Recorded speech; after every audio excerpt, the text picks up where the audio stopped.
Hello everyone, how are you doing? This is MD Tech here with another quick tutorial. In today's tutorial, I'm going to show you guys how to scan for viruses and malware on your Windows 11 computer.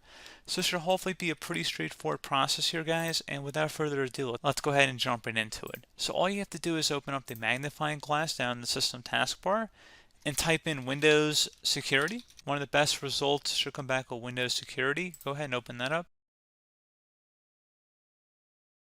Select virus and threat protection, so click on that tile, and then you can go ahead and perform a quick scan here. And if you'd rather do a full system scan, you can select scan options, and then you can select either a full scan, quick scan, custom scan, or offline scan.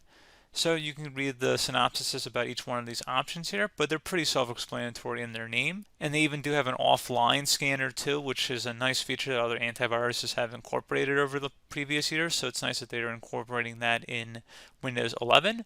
But pretty straightforward process here, guys. You would just select the scan and then select scan now. And it should be pretty quick, obviously, depending on how large your hard drive is. But again, pretty straightforward process. I do hope that I was able to help you out, and I do look forward to catching you all in the next tutorial. Goodbye.